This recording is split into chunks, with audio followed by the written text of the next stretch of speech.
Taking a live look outside our Southwest Freeway City Cam, straight from the Channel 2 studios. Things moving along just great. I love this time of year, not a cloud in the sky. Well, the award-winning short documentary, Dear Cancer, Love Stacy, is a film inspired by Stacy Middleman and the letters she wrote while battling cancer. Yeah, and joining us now is the director and producer of the film, Stacy Summers, along with the author and star of the film, Stacy Middleman. Welcome to you both. Thanks so much for being here. Oh my goodness, and what an unusual relationship too, because now, after the film and all of that, I understand you're very close. In the beginning, there was a bit of confusion because you're both named Stacy, right? Right, and don't forget, I never even knew Stacy, and I'm not a big Facebook person, but you know, when a mutual friend likes something and it popped up on my feed, Dear Cancer, Love Stacy, and I thought, oh, what is this, my name? And I clicked on it, and I saw one of her letters, and it happened to be a very heart-wrenching, intimate, a thought-provoking letter, and I thought, oh my God, what is this? You were instantly sucked in. Immediately. She writes so beautifully, and then I kept reading the letters and I thought, oh my gosh, I have to call this girl. A story needs to be told about this. And so I private inboxed her and I told her who I was, and she called me back and she said, okay, I'll meet you. I love this, and I love the smile on your face, Stacy, right now, because this is taking you through your entire journey. For people who don't know where this all started, it was with your diagnosis of cancer. And did one day you just wake up and say, I'm just going to write this letter to help me get through it? I was actually diagnosed twice with breast cancer. So my journey started about 12 years ago, and at the time that I was first diagnosed, I started writing emails to my friends and family and everybody who was helping me, and running my kids in carpools and all that kind of stuff. And I found that writing was really cathartic for me, so I kind of wrote through that entire process, and then it ended. And then 8.5 years later, I was re-diagnosed. And at that time, I knew I was going to need an outlet.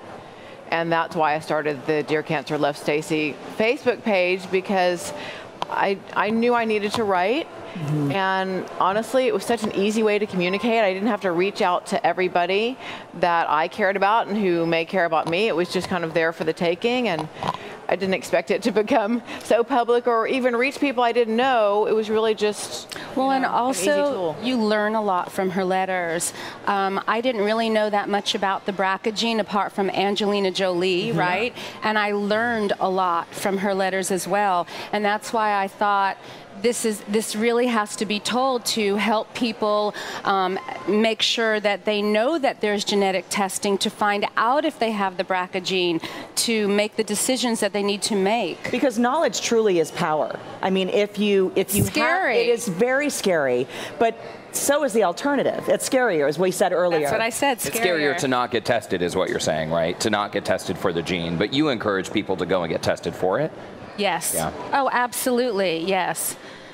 Just to find out, to make sure, and have all their bases covered. Right. Stacy, I want to ask you about this whole process a little more in depth, because putting your feelings on paper or creating the Facebook page, that's one thing. But when Stacy approached you with the idea of having cameras follow you through this process, I mean, that is a very personal thing to be, you know, to have your life documented at maybe what some people would consider a very sick, sort of scary, intimate point in life. So did you ever hesitate to say yes to this project?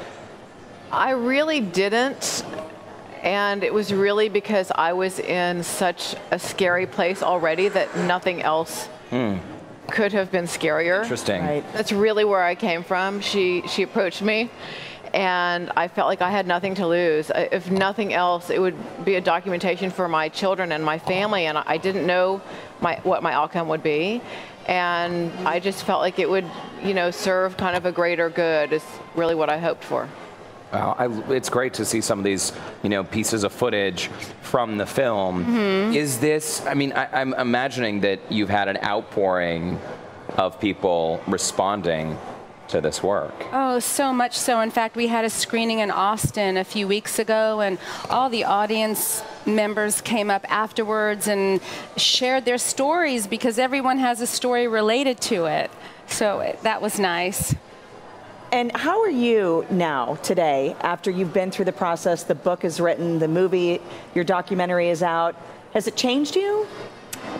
That's a good question. Going through this experience and being diagnosed, and certainly second time, has most certainly changed me.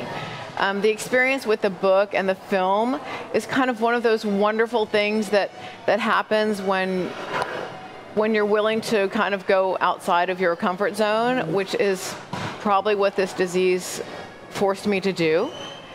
And that has been a really wonderful thing. And like I said, I hope that it serves a greater good. You know, you get very tired talking about yourself and your story, but I really feel like it's a very, sadly, a universal experience. And so many people are affected by this disease, whether it's breast cancer or any other form or disease in general.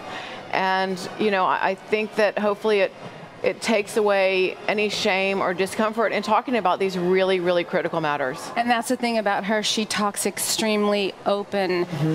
That's what drew me to her. Not many people do. And just so we don't forget, so she compiled all of her letters into a book. It's fantastic. So, yeah. And I have a copy signed for you. Thank you very much, so much Stacy. to both of you. We appreciate you both for coming in. And to watch Dear Cancer Love Stacy and to help raise awareness, cancer awareness, you can visit dearcancerlovestacy.com. And to Vince Drabick, one of our directors, he was a producer on the film. So Yes. An editor. Yes, he was brilliant. After the break, we're going to tell you how you can support Harris County teachers and students through Chevron's Fuel Your School program.